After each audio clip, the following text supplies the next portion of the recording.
Kenali dulu lembar kerja. Jadi tampilan awalnya semacam ini ya. Nah, pada tampilan awal ini ada bagian untuk memulai dengan dokumen baru. Yang pertama itu ada flash file action script yang versi 3 dan ada yang versi 2. Kita gunakan yang untuk pemula, kita gunakan yang script 2 dulu ya. Untuk script 3 itu untuk tingkat lanjut ya. Nah, kita gunakan yang script 2. Ya, kita pilih yang ini ya. Nah, ini setelah itu kita akan melihat semua lembar kerja yang ada di Adobe Flash ya. Ada toolbox yang sebelah kiri, kemudian di sebelah bawah ini ada namanya property, lalu di bagian sebelah kanan ini namanya panel ya, hampir sama seperti Photoshop persis ya. Nah, yang membedakan di Adobe Flash ini di bagian atas ini ada kotak-kotak kecil nih, ada angka-angka ini. Ini namanya di bagian atas ini ya. Ini adalah timeline. Mungkin kalian pernah mendengar timeline, tapi sebenarnya kalau kita definisikan timeline itu agak ribet ya. Apa sih timeline ya?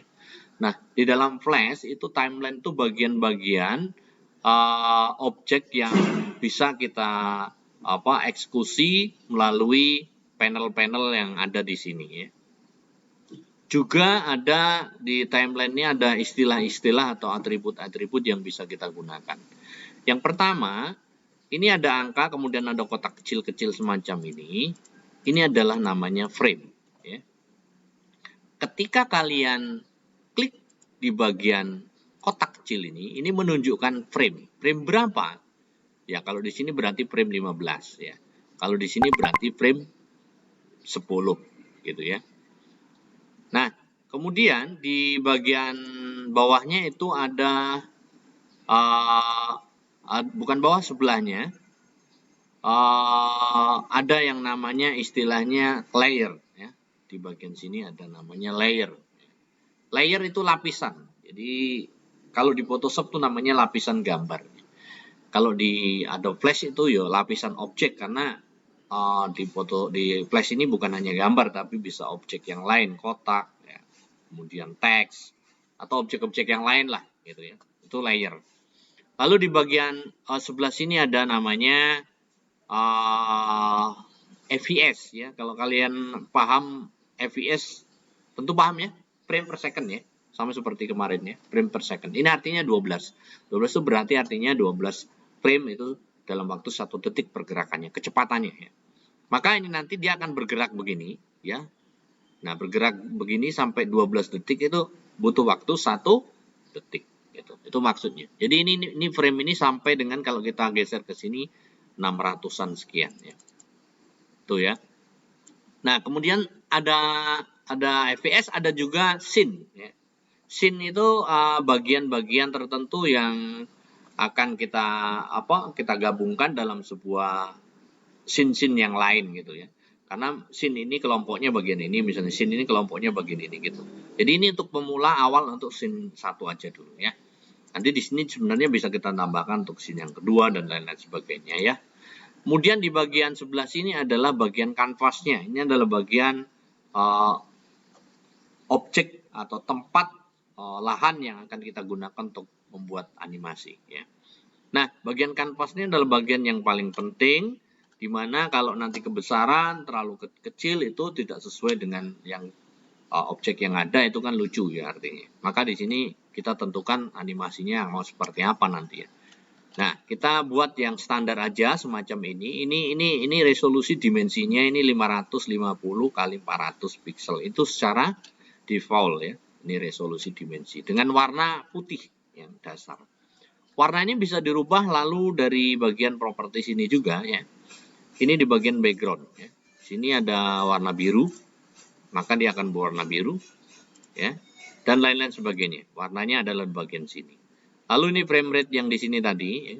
Kalau ini frame rate-nya kita rubah menjadi 10, maka nanti di sini juga akan menjadi 10 frame rate-nya ya.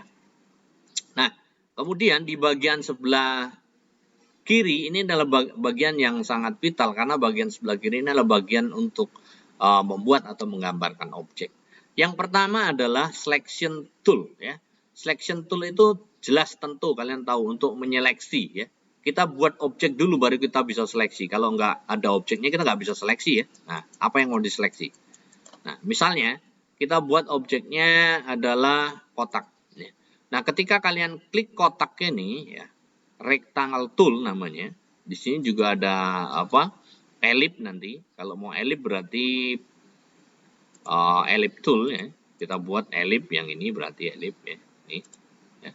Kita buat kotak dulu ya. Nah, ketika kita akan membuat kotak begini, tinggal ditarik aja. Perhatikan di bagian properti. Di bagian properti di sini ada dua jenis warna. Warna yang pertama adalah warna fill. Misalnya kita beri warna kuning. Dan warna yang berikutnya adalah warna stroke. Stroke ini kalau kalian tahu ini adalah garis tepi. Ya. Jadi kalau ini garis tepinya saya beri warna putih dengan ketebalan pixelnya 1. Kalau kita buat semacam ini, maka hasilnya semacam ini. Ya. Ini warna fillnya kuning dan warna line atau stroke garis tepinya adalah warna putih. Tapi warna putihnya tidak terlihat. Mengapa? Karena dia ketebalan garisnya hanya 1 pixel ya. Kalau kita mau lihat mungkin di zoom ya, dibesarin. Nah, ini maka dia akan terlihat ya garis tepinya. Oke. Berikutnya kita kembalikan ke tampilan kanvas yang fit ya. Oke, semacam ini. Lalu tools yang berikutnya adalah subselection tool ya. Di sini subselection tool berarti untuk menyeleksi bagian sub-sub tertentu. Contoh, misalnya saya seleksi di sini ya. Seleksi di sini ya. Nah, kemudian kita bisa pindah-pindahkan semacam ini ya.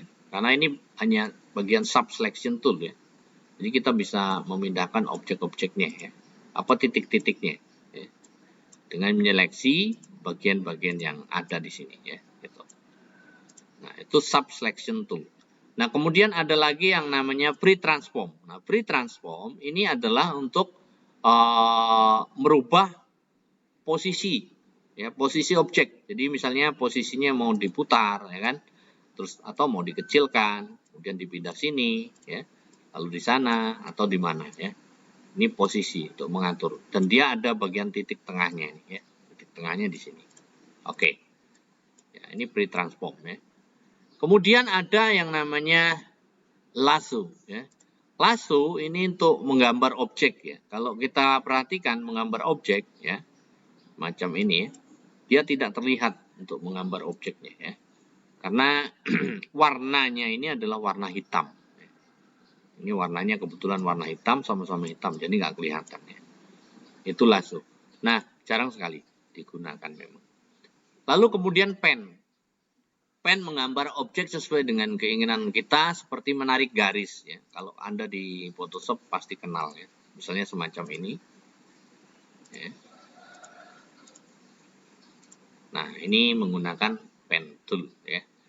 Warnanya untuk memberi warna itu dengan menggunakan yang namanya pen bucket tool ya. Ini tinggal diberi warnanya, mau warna apa, mau dari sini juga bisa. Misalnya merah. Tinggal diklik aja atau misalnya warna yang lain ya. Itu pen tool. Nah, kemudian kalau mau pindah-pindahkan selain menggunakan selection tool ya, semacam ini tadi, pindah-pindahin ya, bisa juga dengan menggunakan selection tool ya. Kita pindah-pindahin gini ya. Hanya selection tool itu tidak bisa merubah objek ukurannya ya. Posisinya oke, tapi ukurannya enggak. Ya, misalnya saya gunakan yang ini menggunakan pre-transform ya, maka dia akan bisa dirubah besarnya besarnya objek ini bisa kita rubah ya. Gitu. Tuh ya. Besarnya, kemudian dimensi atau ukuran atau bentuknya itu bisa kita rubah. Misalnya semacam ini ya. Oke. Terus berikutnya adalah teks. Ya, tentu kalian tahulah teks untuk apa? Untuk membuat tulisan. Ya. Kalau kita pilih text tool dengan misalnya memilih warna putih, lalu jenis fontnya misalnya Arial, ya, dengan besar tulisannya 20 misalnya. Tinggal diklik aja, tulis. Ya. Oke, macam ini ya. Selesai, tinggal diklik selection tool lagi. Nah, ini ya, untuk ukuran bisa kita gedein, ya, macam itu. Ya. Kemudian untuk warna juga bisa kita pilih, ya, misalnya kuning. Lalu untuk posisi alignment juga bisa kita atur di tengah-tengah misalnya. Oke, ini untuk teks ya. Jadi dibuat dengan menggunakan teks tool. Line ya, tentu tahulah line ya, garis ya. Kemudian ada rectangle, ya, rectangle kotak tadi ya. Kalau misalnya misalnya pengen objek yang lain, bentuk yang lain, ya bisa menggunakan pen tool ya. Kalau misalnya objeknya pengen bentuk yang lain ya. Kalau kotak, dasar kotak biasa ya. Kemudian ada di sini pensil ya. Pensil ya tentu untuk menggambar ya. Ini pensil ya. Oke. Untuk gambar objeknya ya. Ya, pensil. Bisa kita rubah bentuknya juga. Nah, oke. Terus ada juga istilahnya brush ya. Di sini ada brush ya. Brush tentu ya sama untuk gambar juga. Brush tool namanya ya. Ini. Oke, brush tool. Kemudian ini untuk mengambil warna dari contoh warna lain. Misalnya saya ambil warnanya dari sini. Ya. Saya mau taruh di sini ya. Nah, semacam itu ya. Iris ya, sama tentu untuk menghapus ya. Sama seperti Photoshop ya, iris tool ya. Oke. Nah, itu saya kira fungsi-fungsi tools yang ada di Adobe Flash ini yang bisa digunakan untuk menggambar ya. Tuh. Sampai di sini kira-kira kalian paham ya? Oke, kalau sudah paham, kita mulai membuat atau menggambar sebuah objek yang yang jelas lah ya. Bukan sembarang-sembarang gini ya. Oke, misalnya kita hapus dulu yang lain ya. Kita hapus dulu. Oke. Hapus dulu yang lainnya. Ini kayaknya baru ada yang masuk ini ya. Frederick. Mana dirimu Frederick baru masuk? Iya, Pak. Mana? Baru Apa telat? Baru bangun. Ya, notifikasinya Frederick. baru muncul, Pak. Oh, oke. Baik, kita mulai ya. Misalnya kita akan membuat sebuah objek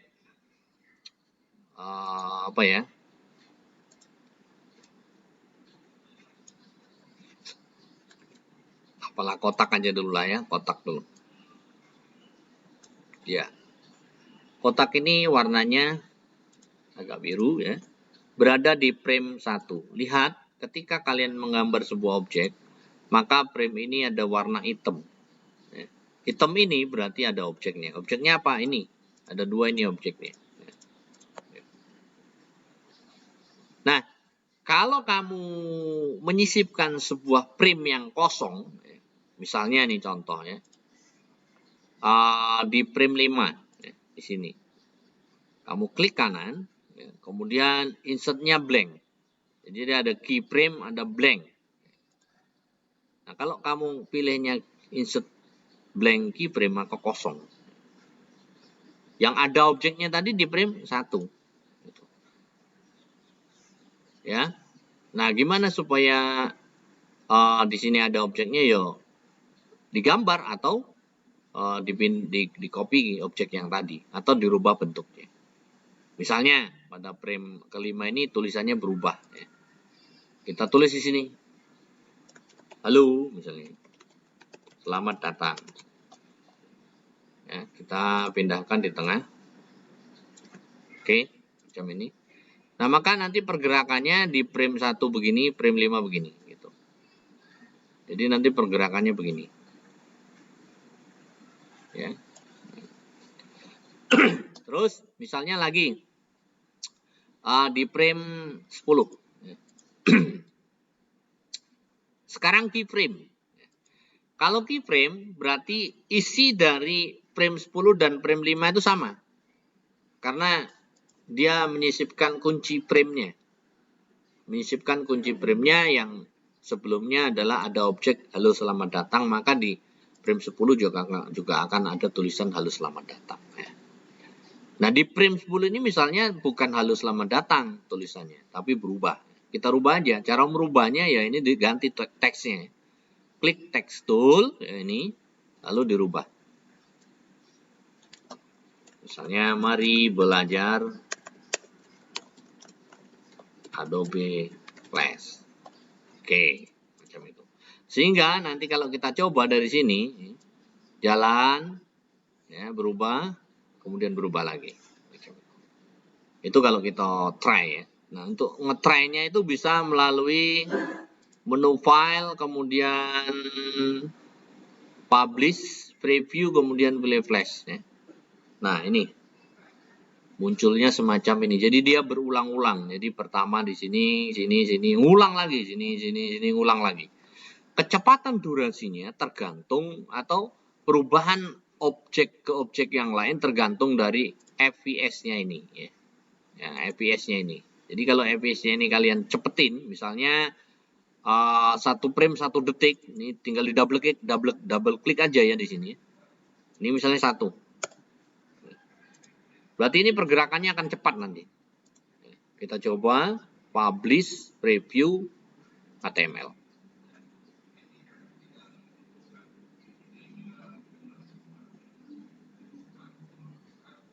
Nah, ternyata pergerakannya justru melambat. Jadi semakin kecil frame rate-nya, maka pergerakannya semakin lambat. Bukan semakin cepat, tapi justru malah semakin lambat. Ya. Kalau frame rate-nya ini kita besarkan, ya, misalnya 50, ya, 50, maka pergerakannya justru akan semakin cepat. Ya. Tuh. Nah, inilah fungsi dari frame, keyframe, dan blank keyframe. Ya. Jadi perbedaannya, keyframe berarti dia akan sama pada isinya akan sama pada frame yang sebelumnya. Ya. Sedangkan kalau blank, di sini misalnya blank, insert blank keyframe, maka isinya akan kosong. Ya. Kosong dan tidak ada objek seperti pada objek frame sebelumnya. Ya.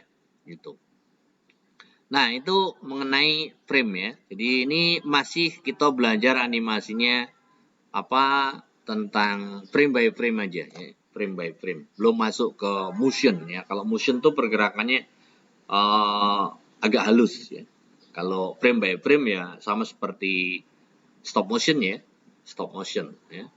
Image, gambar, kemudian gambar, dan seterusnya. Pergerakannya tergantung dari FPS. Ya, ini frame by frame ya. Nah, sampai di sini saya kira untuk materi kita untuk perubahan objek ke objek yang lain atau frame by frame, kalian bisa mencoba nanti di rumah, bukan bukan hanya seperti ini yang bisa kalian contohkan, bisa juga dengan objek yang lainnya. Misalnya saya tambahkan dengan layer yang baru. Misalnya ini perubahan bentuk ya. Nah, untuk untuk merubah nama layer ini tinggal di double klik aja ya. Double klik lalu diketik namanya. Untuk apa dirubah? Ya supaya kita lebih mudah dan paham lah ya. Nah, supaya di layer 1 ini tidak terganggu ketika kita menggambar-gambar atau menggerak-gerakkan objek, ini layernya bisa kalian kunci ya. Di sini ada lock, nah, dikunci begini ya. Bisa di lock nah. Sementara yang di sini kita buka karena kita akan membuat sebuah objek baru yang mana objek ini akan berubah setiap kali ada pergerakan frame by frame. Ya. Misalnya, pertama saya buat misalnya objeknya warnanya ini.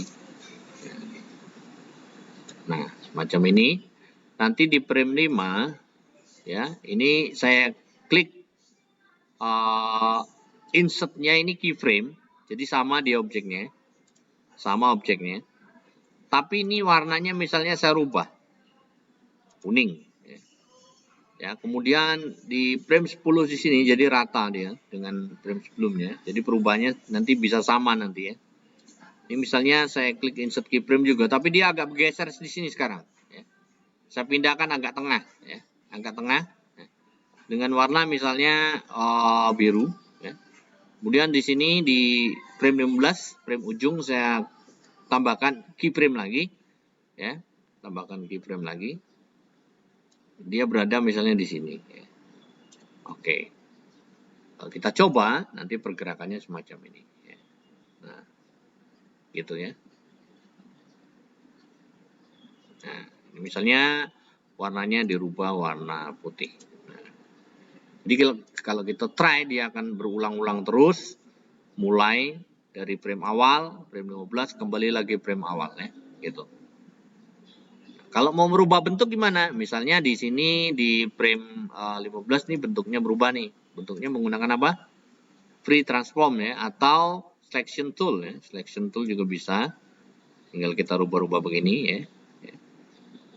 Misalnya di frame sini juga akan berubah. Kita menggunakan juga misalnya selection tool juga, misalnya begini ya. Atau free transform juga bisa. Ini posisi misalnya di sini. Ya, kalau kita try maka akan seperti ini. Ya, gitu.